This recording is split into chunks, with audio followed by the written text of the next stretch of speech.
Thanks to everyone who came. That's an amazing turnout. Really excited to be here and to talk about some what I think are extremely pressing issues, because where we're headed, I think, has real dire consequences for the world and for people in the military and of course everyone here in the United States.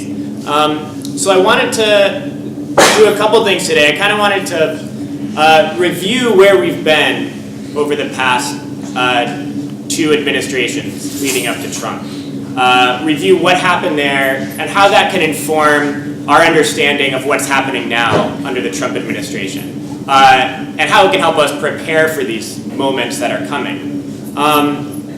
And really kind of convey, and I think everything is kind of connected by this idea that the establishment, right, the political branch, the military establishment, they all are out for the common interests of the ruling class of the United States. So they're all united in what direction they're all going. But different personalities and different narrow personal interests have played a factor in how that path is taken. And I think if we can learn from what's happened before and what's coming, we can be better prepared for the situation that we're in.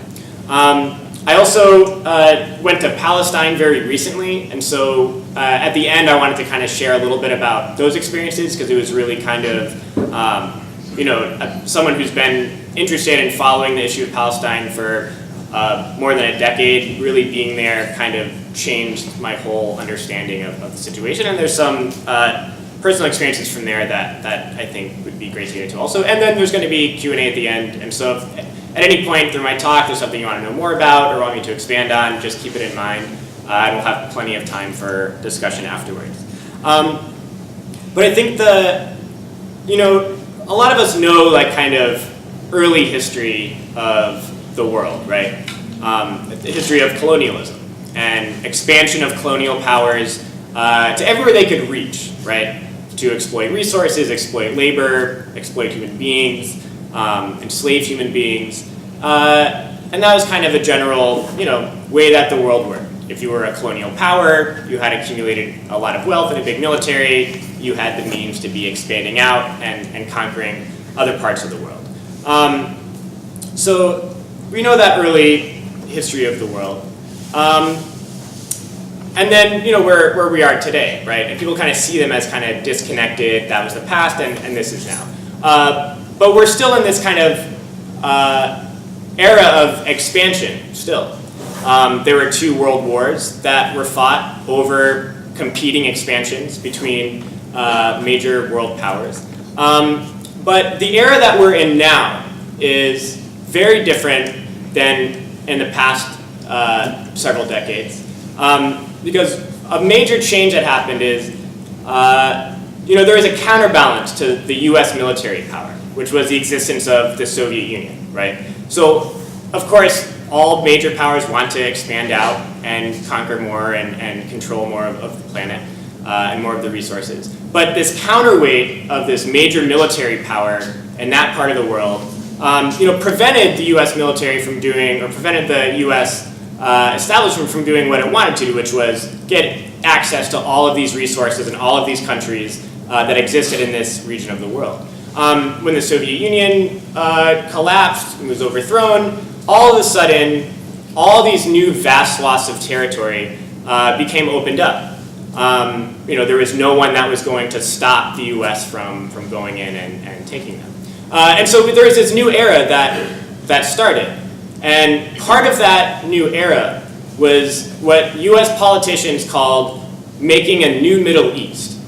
And what they meant by making a new Middle East was taking this region of the world that had become a bastion of anti-colonialism, of anti-imperialism, of independence from world powers, and turn it back to its old colonial-type status, where it was completely subjugated, completely controlled, and all of its resources completely going into the hands of other countries.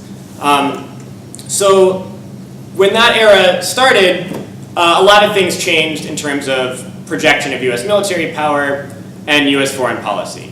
And of course, there was a lot of people in the US very excited about these new opportunities. So in my lifetime, this really was expressed most fully under the Bush administration. I was in Iraq in 2003 as a part of the invasion. I was in the Army from 2001 to 2005. And I wanted to kind of review what happened under Bush. So, as I said, there's this idea that this new Middle East needs to be created. And this is like, the Middle East had been reshaped, as much of the world had, by anti-colonial movements that overthrew the colonial bondage that existed and had independent states of different types of characters, some more progressive than others, but it was this era of throwing off the shackles of colonialism and rising and standing independent. And so all of these countries that existed in that form were targeted by the United States and other powers. So this is always a kind of goal, right? And so there's all these ways and tactics that the US used to try to carry out regime change and domination in all of these countries. But the Bush administration came in, and here's where this thing comes in of personalities and narrow interests of certain people changing the way that path is taken. So with the 9/11 attacks, of course there was a pretext that the US didn't really have before, a kind of different, so many people were supportive of kind of major military adventures that they wouldn't have prior to 9/11. So the Bush administration took an extremely aggressive tactics, right? And they had a plan. They didn't want to just go to Iraq and Afghanistan. They said very clearly that they were targeting Syria, they were targeting Iran, they were targeting Libya, all of these countries that were independent of US imperialism, they were targeting them for regime change. So they go to Afghanistan really quickly, right?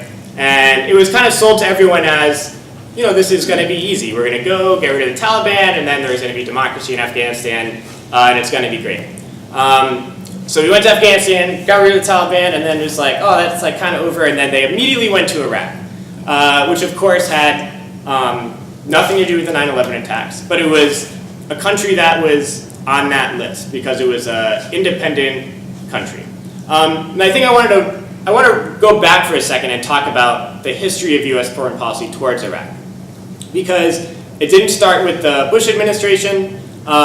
Of actually Iraq's entire history from the day that it nationalized its oil was targeted with CIA operations and much worse. And I think that one of the really lost histories of Iraq is that there is a complete, a genocide of Iraqis through the 90s, specifically under Bill Clinton, where the US strategy in Iraq to create regime change, as they're trying to do today in other countries, but the strategy in Iraq was blatantly and clearly to bomb all things that civilians need for life. So they bombed almost all of the farmland. They bombed hospitals, they bombed factories, but in particular, they targeted water treatment plants. I mean, this was the most deliberate part of that strategy. So they targeted every single water treatment facility in the country. And to compound the effect of that, they blockaded any medicine that could treat illnesses associated with drinking dirty water. So they intentionally caused the death of around 500,000 children, babies. I think the very young and the very old are the ones that suffer most from a policy like that. So the elderly and babies were the number one victim. Hundreds of thousands. And this is admitted that this was their policy. In fact, they admit that to them that it was worth it to implement this policy. So before even the US invasion took place in 2003, this was the legacy of US involvement in the country. And I mean, how can you conceive of a more cruel type of policy? And the idea was to, it's going to make life so miserable, there'll be a revolution against Saddam Hussein, and then there will be no more Saddam Hussein. But the intentional targeting of civilians and the intentional mass killing of Iraqi babies was the legacy leading up to the invasion in 2003. But what happened with the invasion in 2003 is that they felt in a political position that they could do something like this, that they could go into Iraq and there wouldn't be a lot of pushback from the US public, and that it would also be an easy mission, and that after we went in, like in Afghanistan, overthrew the government, then we'd be going to Iran next or Syria next. And this was like really the idea of the Bush administration, that this is what was going to happen. And it was really just supreme arrogance, like imperial arrogance, right? I mean, people like Bush and Rumsfeld and Cheney, like completely pampered rich dudes, right? Who probably don't even know how to make their own bed, right? Who don't even never really worked a day of real work in their life.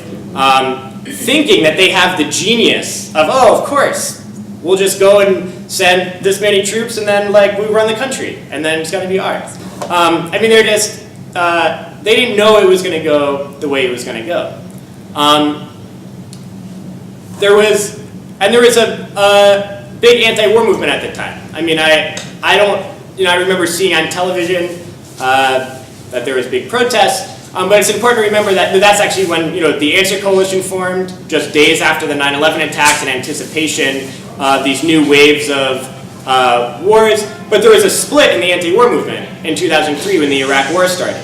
And there was a split between the anti-imperialist wing that said no intervention at all in Iraq, and then there is a liberal wing of the anti-war movement. And the liberal wing of the anti-war movement was saying there are other ways to get rid of Saddam Hussein. And this occurred in the 90s too, when the U.S. invaded, went into Kuwait and launched a ground war. The anti-war movement was split then too. There was the movement that said hands off Iraq, and there was the wing in the movement, which was larger in 2003 and in the 90s, that said let sanctions work. That was the slogan of the anti-war movement, the liberal wing of the anti-war movement in the 90s. Let sanctions work. The sanctions that killed over 500,000 people. So it was this time of intense political struggle. But what happened in Iraq? And thank you. And they've already written the history of the Iraq War. I don't know if you remember Obama's speech when he announced the end of the Iraq War. But they completely, rewrote the history of what really happened. And so I think it's important to revisit some of that history of what really happened in Iraq.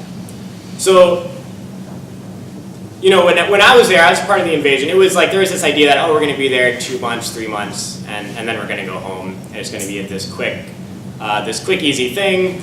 Not even going to see an Iraqi, stuff like that. So, and that really was the idea of the commanders. I think some were warning that it wouldn't be that easy, but what happened is it started to go badly, right? Because people don't want to be occupied. And I think I'll get into what tactics were implemented, but when it started to go badly, meaning when Iraqi people started to fight back, started to rise up, neighborhood guys getting together and launching attacks on people, militias forming and things like that. The Bush administration just started sending more and more people. And in fact, lying about why they had to send them. But when it started to turn into a disaster, the solution for these rich, pampered guys in the White House and this privileged class of officers in the Pentagon, their solution was we'll just send more people to go fight them all. And so this is what led to where we are today in Iraq. So of course, Iraq today is a completely crushed country. It can come back, but it's going to be a generation or 2 generations or 3 generations of people before Iraq will rise from being a completely crushed country. This sectarianism that we hear is the reason for all of this crisis in Iraq. I mean, this was the strategy in 2003 and on under the occupation, to create sectarianism, Because after the overthrow of Saddam Hussein, after the government collapsed, there was plenty. Iraq could have easily said, okay, now we'll take over the country and run the country. There was institutions, there was organizations, there was parties. I mean, there was people that were willing to take that on. But it wasn't about liberating Iraq, it was about controlling Iraq. And so the decisions were made by the US occupation forces about who would be in power, what would happen. And when the resistance started, when the resistance to the occupation started, the biggest fear to the commanders and to the White House was a national uprising with a national identity against the occupation. And so the tactics of sectarianism, a tried and true colonial tactic, were implemented, where neighborhoods were divided along sectarian lines. That did not exist before. The police forces and the military were divided along sectarian lines, which did not exist anywhere near that before. Funding one militia to fight another became standard. And so all of these sectarian divisions, you talk to people who are from Iraq, the Shia-Sunni divide, people knew that there is Shia and Sunni, but they lived in the same neighborhoods, they married each other. I mean, this idea that there is a battle to be fought between them did not exist until the occupation, and was in fact a conscious strategy of the occupation. Because the idea was the only thing that can prevent military defeat is the breaking up of a united movement in the country. And in addition, implementing extreme forms of violence. I've talked to many people who can speak to just like the most cruel tactics you can imagine, right? Friends of mine who were in units where they had a tactic of 360 degrees of fire, meaning that if you're attacked, you shoot everything all around you, right? So if you're shot at or an IED hits you when you're driving through a neighborhood, your standard operating procedure is to shoot everyone in every direction, to send a message that don't mess with us or a lot of people are going to get killed. I have friends who were in units who had this slogan of out-terrorize the terrorists, right? This idea of implementing the most extreme forms of brutality against everybody will somehow whip people into shape. And the legacy of that, the different units in different places had different types of ways of implementing that strategy, but extreme violence and fomenting sectarianism led to really the greatest atrocity of our generation. 1 million Iraqis killed from 2003 on. I mean, that's the number. I mean, they try to say, 100,000, 200,000. The number is 1 million or more. People who would not have been dead were it not for the US invasion. And imagine for every 1 million of those people killed, that's 1 million families. There's about 5 million orphans. There's about 5 million displaced people. 1 in 3 people in Iraq, 1 in 3 people was killed, wounded, or displaced by the US invasion and occupation. I mean, it's such a massive human catastrophe. It's hard to express it, and I think that gets lost in a lot of people's looking at the situation today and where they are. And what happened to the soldiers who went to that war? There very quickly became a crisis in the military of suicides. And of course, not just suicides, but substance abuse, of broken families, of people who didn't succumb to suicide, but their life was destroyed anyway. I mean, so many people even from the anti-war movement, from the veterans anti-war movement. I mean, I could make a list of 20 or more people who are dead or just gone, have disappeared. Because even coming and getting active, it's like it's such a broken generation of soldiers from this. And what did the U.S. government do when that was happening? When more soldiers were dying from suicide than in combat in Iraq and Afghanistan. That's a real number. In active duty, one a day killing themselves in the active duty military. Active duty military is not that big. So you're more likely to die from suicide, which is really your own unit, your officers killing you, than you were dying in combat. What did the US military do? They denied it was a problem for years. They refused to admit it. They refused. And not only did they refuse to admit it was a problem, but if you were one of those soldiers that said, I'm going to kill myself, or I need serious help, they would punish you.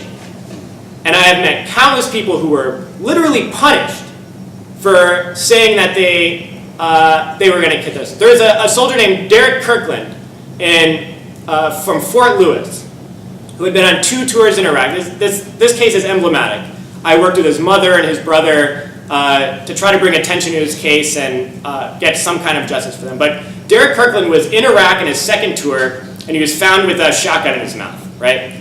So gets sent home from Iraq, right? You're suicide risk, you got to go home. So he gets sent back to his unit. He gets to his unit, and he's publicly mocked and ridiculed in front of his unit, called a coward, all this stuff, because he couldn't handle Iraq. So he attempts suicide a 2nd time.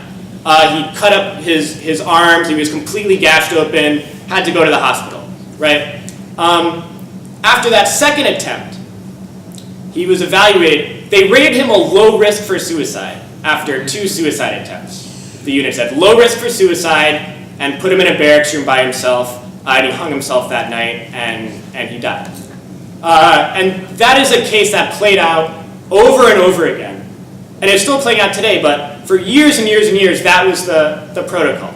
And so there's just this mass of suicides where you were punished if you tried to get help, and then they would send you back to Iraq or Afghanistan if you were one of these people who said, I can't handle it anymore.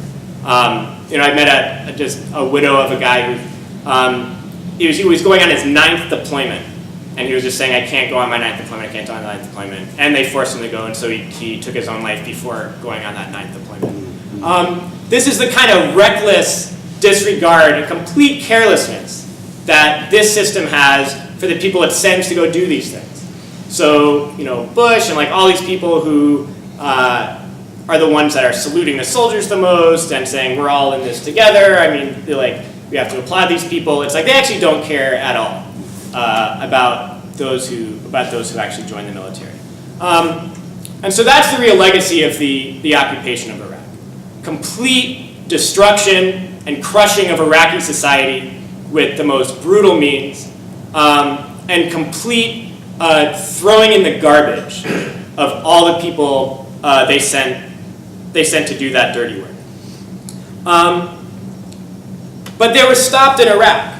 I mean, the Bush administration and the U.S. government wanted to go further than Iraq, but they were really stopped there because it became a quagmire. I mean, they couldn't win, and then Afghanistan started becoming that too, where all of a sudden, after years of occupying Afghanistan, the resistance started winning. And so while the ambitions of the Bush administration was to go further than Iraq, was to conquer Libya, conquer Syria, conquer Iran, conquer Lebanon, this was the idea, they were stopped. And I think a lot of people think I hear a lot of times that they knew it was going to go badly, but it was all this money-making thing. The military-industrial complex is so powerful, and so there's billions of dollars to be made off of war, and so obviously they knew that Iraq was going to be a disaster and Afghanistan was going to be a disaster, but for the weapons contractors, that was good for them and they're going to make a killing. They did, of course. They made lavish amounts of money. I mean, it was just this unlimited spigot of funds for anyone who had any product that they wanted to sell to the military. They made a complete killing off of it. But that was an unintended consequence. I mean, the goal was to just conquer the country, control its resources, knock down another barrier to U.S. interests in the region. But as a consequence, a lot of people got much more lavishly wealthy off of it. In particular, people who were in the administration and were pushing for the war. But the U.S. was stopped there. And Bush had become a disaster for those common interests of the U.S. ruling class. I mean, it had tarnished the image of the U.S. empire so much in the world. I mean, Bush couldn't go to any country and speak without masses of people demonstrating outside it. He couldn't go anywhere in the United States and speak without masses of people protesting it. And so it was this public relations that this complete idiot, rich guy, was the president. Nobody respected him. Everyone hated him. The US was being defeated in Iraq and Afghanistan. And so they needed a solution. And Barack Obama became that solution. I mean, the reason that the US ruling class put all of its weight behind Obama was because they saw him as a way to undo the damage Bush had done, not in terms of aggression, in terms of the public face of the United States. And that's why the very first speech that Obama gave overseas is he went to Egypt, the largest Muslim country, he gave this speech, we're not at war with Islam, even though we're bombing and occupying Muslim countries and spying on every single mosque in the United States and trying to entrap every Muslim teenager into saying something bad so he goes to jail for the rest of his life. It was part of rebranding the US and recovering from what the Bush administration had done, both in its public face, but also in its tactics. It's kind of overly belligerent tactics. So what happened under Obama? In a lot of ways, he made people think that wars were winding down, and he was an anti-war person. Of course, he expanded. Really, what he did was he pulled back conventional forces and vastly expanded special operations like the shadow warriors. And so increased military action in Africa, in Asia, in Latin America, by just massively expanding special operations and drone forces, right? Because it's like, oh, if you don't see them, you don't know that it's happening. 1 or 2 special forces soldiers dying every so often is not like, 100 soldiers dying a week in Iraq. So part of Obama's legacy was favoring a different sector of the military establishment. The generals and who were in the special operations world were like, all right, this is our guy, and vastly expanded those, not just in terms of the numbers and equipment, but operations. I mean, established AFRICOM and things like that. But what happened with Afghanistan and Iraq? Afghanistan, I remember sitting with families, military families, who had loved ones in Afghanistan or had been in Afghanistan and are going to be going. People who had, military families had been through so much. I mean, deployment after deployment after deployment. Imagine being a parent. One deployment is enough where you pull all your hair out. But again and again and again, it was completely destroying military families. And so Barack Obama, after being elected with very kind of appealing to anti-war sentiments, gets up and gives a speech about how he's going to end the Afghanistan war. And I sat there watching it with about 24 military families. And he gets up there and says, I'm ending the Afghanistan war. And the way that we're going to end the Afghanistan war is we're going to increase the number of troops by 100,000. And then several years later, we're going to remove those 100,000 troops. And then even more, and then we're going to be down to about 20,000. And that's how we're going to end the Afghanistan war. So it didn't really sound like an end of a war at all. It sounded like an increase. And that's what happened. The Afghanistan war, like the Iraq war, had become a disaster. Not just become a disaster, it became unwinnable militarily. I mean, there was friends of mine who were in Afghanistan. I mean, it's crazy to think about. You're scattered in outposts all across the country. The Afghanistan war became just tons of little outposts scattered all across the countryside. I mean, it's a mountainous, endless space, Afghanistan. And so outposts were placed just scattered all across the countryside. And every single one of those outposts, scattered all across Afghanistan, would just come under constant attack from very well-equipped, well-trained, and very large resistance forces. Mostly the Taliban, but there's over 100 different resistance organizations of Afghans. So every single outpost was just under constant attack, right? And by like 500 people at a time. I mean, I'm talking big attacks. And you could not leave that base. It's like like 50 meters without getting shot at automatically. I mean, it was just, your whole job is just to sit there and wait to get attacked. And the mission in Afghanistan became, every night you hunker down and you try to not get killed by rockets and mortars, and then every day you go on a patrol. And all you do on your patrol is you go walk around some grape fields, or you go walk around some village, and every time you go on patrol, some guy is going to get blown up and lose his leg or die. And that was the war. It was just this constant cycle of, we got to hold this area. We got to hold this valley. It's a very important valley. And just send people on patrol after patrol, losing soldier after soldier, and then the end of it being like, this valley wasn't that important. We're going to leave and go to this other valley. Imagine being a soldier in that, right? That your whole job is just this cycle of doing this same thing over and over again that has no purpose whatsoever militarily. So what was the purpose then? And so why did Obama decide that they needed to send 100,000 more troops? Did they think that they could defeat the Taliban? Did they think they could win militarily? I don't know.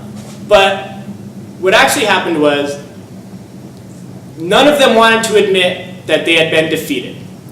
All of the generals in the Pentagon, all of the politicians in office, they did not want to be in command and say, we have lost this war, we're going to take everyone out. Because they figure they're only in that position for another couple years, the heck have the next guy do it. And so all of those soldiers who have been killed in Afghanistan, or who have been maimed, the loss of limbs is really, really staggering in Afghanistan. The number one casualty is wounds to genitalia. Just so that a whole generation of kids who went into the military, into the Afghanistan war, those who made it out didn't always make it out in one piece. And of course, our lives are forever changed by that. But every single one who lost a leg, who was maimed, who died, all of them died because some rich politicians, some arrogant-ass generals didn't want to be the one to accept responsibility for a military defeat under their command. So that was Obama's legacy in Afghanistan. So then he withdrew a large number of troops after sending hundreds more to be slaughtered, sending hundreds more to walk on crutches or in a wheelchair for the rest of their life, drew it down to a smaller number that exists today, and made it look like we won. Casualties are low. A soldier only dies in Afghanistan every month or so, or every couple of months. So in reality, they were retreating anyway. They were saying, yes, we have to pull back from these areas. We obviously can't hold these areas. We're going to come under constant attack. So they really just pulled back to the main bases slowly over years and years and years, patrols and patrols and patrols every day, knowing that they're just going to kind of pull back, and now it seems fine because no one's really dying. It really is about soldiers just hiding on the main bases in the secure areas. And he did a similar thing in Iraq.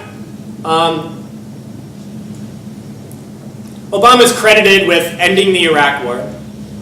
The Iraq War is a similar situation. There is no military victory in Iraq. The US could not defeat the Iraqi resistance. It was just clear. So they sent tons and tons of people to die for no other reason than no one wanted to take responsibility for a lost war. The only reason that casualties started to go down in Iraq is because the US military started paying all the resistance fighters.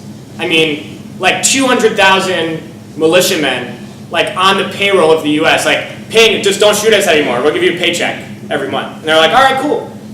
Because you're going to leave, right? And it's we're going to leave in a couple years, let us leave slowly, here's a paycheck, don't shoot at us.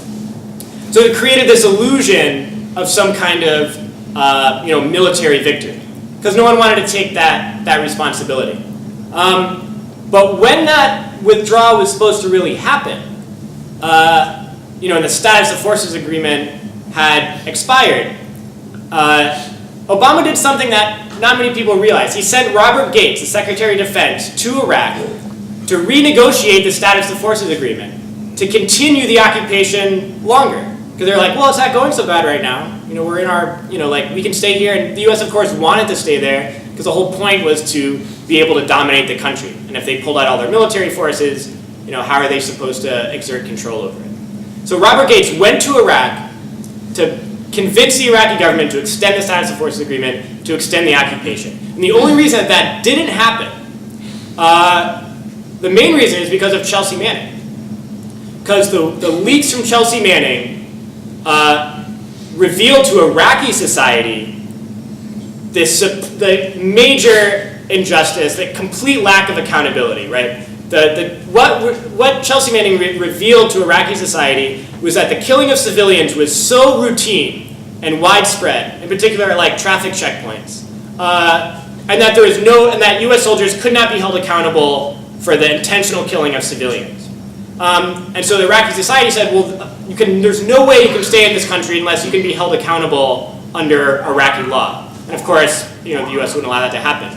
So it was so politically untenable for the Iraqi government to agree to it. And when Robert Gates went to Iraq, there was a march of close to 200,000 Iraqis armed with military vehicles marching saying, if you're here one day past this withdrawal deadline, it is back on. And so they were like, all right. And they mostly left. Of course, there's still a U.S. presence there, but it's extremely diminished. And the U.S. really lost the war, not just in a military sense, but everything it really set out to do. I mean, the U.S. oil companies didn't get all the oil contracts. I mean, the Iraqi government gave a lot to China. I mean, there's other foreign oil companies that got contracts. If it was a puppet government like the U.S. wanted to install, they would have handed all the contracts over to Shell and ExxonMobil. But they didn't. And keeping a military presence, to use as a garrison, to have a presence to attack places near it, that largely failed also. So it was, in a lot of ways, a defeat from every standpoint for the United States.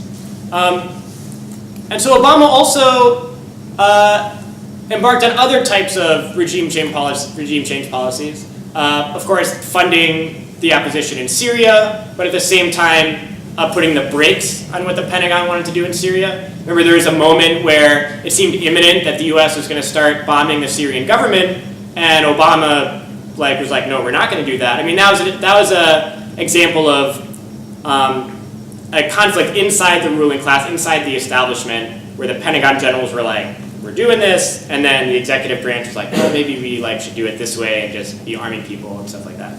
But did carry it out in Libya.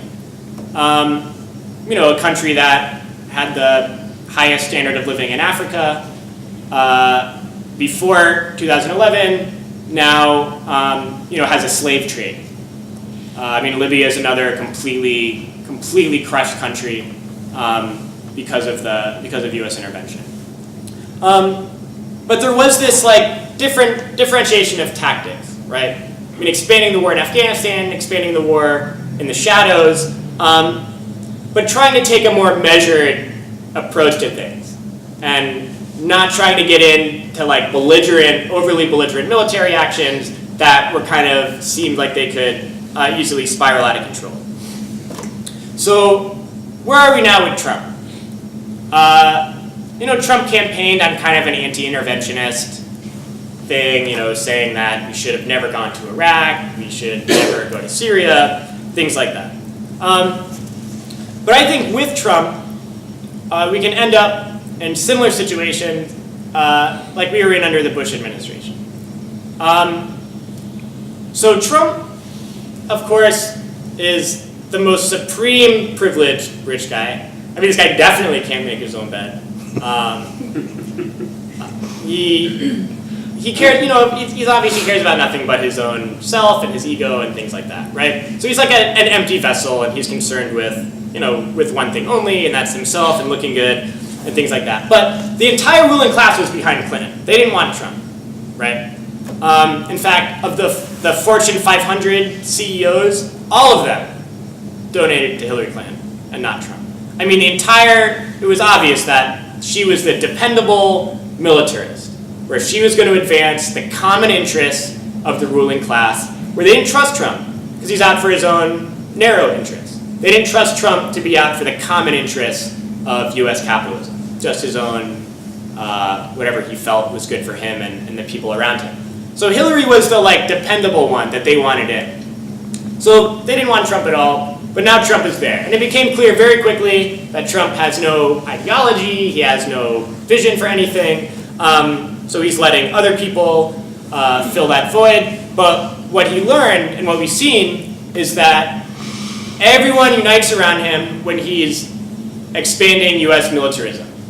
And so we saw that with the Syria strike, where all you'd see in the news was how stupid Trump was, how bad he was, all of this stuff. And then the second he launched all those Tomahawk missiles at the Syrian government, which was a major turn, Obama refused to do that for the entire time he was in, everyone celebrated. Even Hillary Clinton. The entire Democratic Party was like, he is our president now. We all have to stand behind him. In fact, the criticism was that he warned Russia that they were going to bomb, and so no Russians died in it.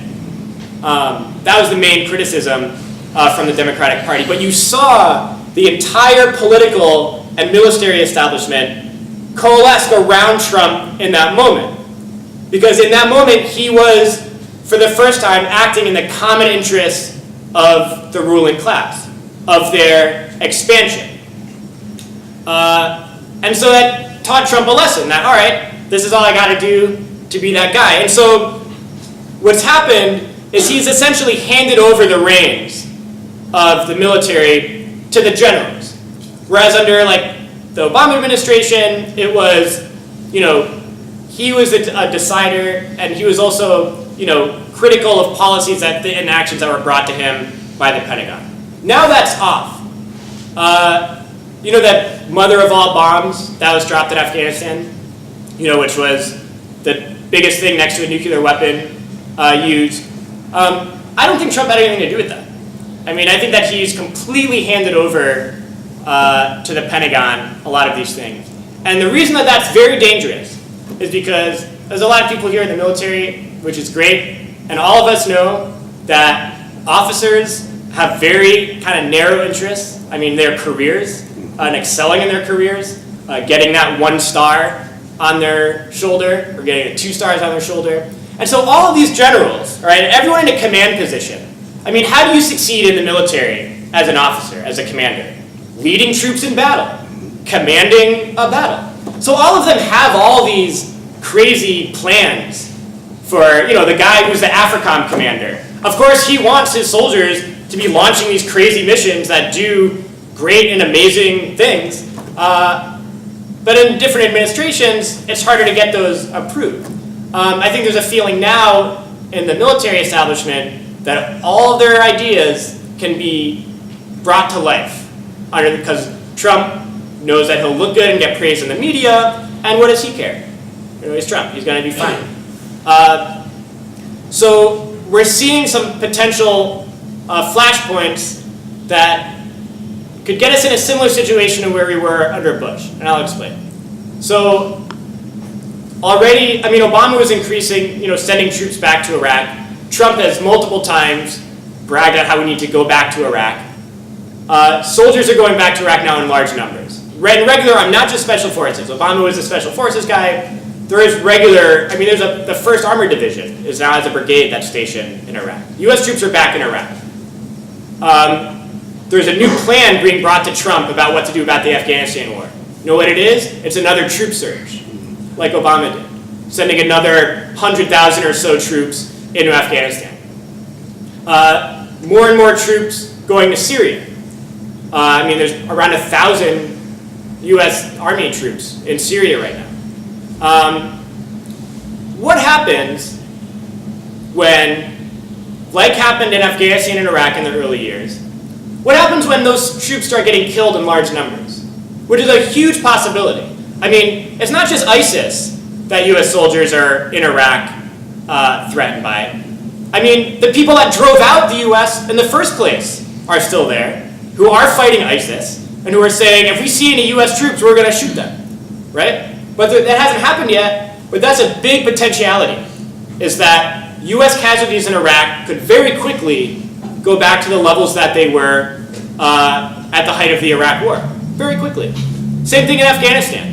We could very quickly be back to the 100 amputations a month. In Syria, it hasn't happened yet, but it's an extreme possibility that US troops could start dying in Syria. And what is the Trump administration going to do? What are the Pentagon generals going to decide when all of a sudden 100 soldiers are killed in Iraq? Are they going to say, oh, this is going to be a disaster, we can't win this militarily, we're going to get these soldiers out of there, so no more are killed? Absolutely not. They're going to do what the Bush administration did. They're going to send more soldiers to get killed, and they're going to kill many, many more people of the country. And that's the kind of precipice that I think we're on right now, is very serious kind of large-scale military disasters just looming.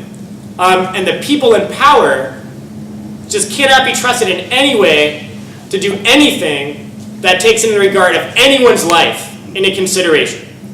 Because their interests are, we want to control this area, and we don't have to do any of the fighting, so what's the problem? We're seeing this play out in countries like Venezuela, right?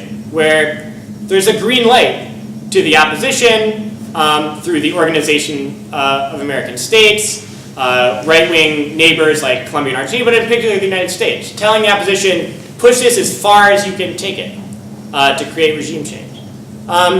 Korea is, I think, potentially the most disastrous situation. I mean, the rhetoric against Korea is unlike anything I've seen. I mean, the US has always had this policy of regime change in Korea. I mean, the US already killed around 5 million Koreans in the Korean War. The population in the north was about 10 million. So half the population of the north eviscerated. I mean, there wasn't a building over 1 story left standing in the entire north of Korea during the Korean War. I mean, everything was just leveled. In fact, the US almost dropped a nuclear bomb on Korea, and it was extremely close to doing it. They couldn't win the war, so maybe we'll drop a nuke on it. 100,000, 200,000 soldiers just sent to the slaughter in Korea. But ever since then, ever since the mass slaughter of Koreans and soldiers sent there for no reason except to stop their own national revolution from happening, there's been a policy of US regime change. Like the militarized border, continuing to occupy South Korea, keeping the country divided, running endless military games at the border that simulate the destruction of North Korea. All types of things geared at destabilizing and overthrowing Korea. But the Trump administration is one that is possibly belligerent enough to actually launch a military strike on Korea. What would happen if they launched a military strike on Korea? We know what would happen if we launched a military strike on Korea, because the Korean government has told us very plainly, we'll attack you back. And anyone who's been stationed in Korea knows that there's about 50,000 artillery guns on the border pointed at all the US and Korean military positions that in a second are going to go off and just kind of cause a mass casualty event. That's the kind of thing that these people in power are like playing with, right? Like, oh yeah, we can strike them, they'll kill 100 soldiers in response, but it's not us or our families, so whatever. But that could also very quickly escalate into such a disastrous, horrible, horrible situation. And they'll be cheered while he does it. It's even crazy to see that he's like being condemned for like, what are you going to do about North Korea? Like they did this missile test. Like what are you going to do? Like all the mainstream press, like CNN, like all these like liberal pundits on CNN and everything. It's like, how can Trump be so weak on Korea and let them carry out this nuclear test? It's an absurd situation. It's like, it's a preemptive strike against a test. They wanted him to launch a preemptive strike against a missile test. Korea is very clear. We will never attack anyone unless they attack us. So it seems like it's, easy situation. We just don't attack them. But what does all of this tell us? I think that there's the thing I pointed out of the different personalities affecting the way that things are done, but it's the same path. And it's that same collective idea that the US needs to dominate everyone in the world, everything in the world. It is about how we go about doing it. That's how, and you know, we grow up being told who our enemies are and who our friends are, right? We're told that every day now. You know, who are our strongest allies? It's Israel, it's Saudi Arabia, you know, it's all these countries. Like, we know who our friends are, who our allies are. It's everyone in NATO, those are our allies. And we are also told who our enemies are. Our enemies are in Korea, our enemies are in Cuba, our enemies are in Venezuela, our enemies are in Syria. And there's this, like, they try to tell us this in the way that it's about democracy and freedom and human rights, right? So how you decide if you're on the enemies list or you're on the friends list, it's, do you uphold the values of the United States?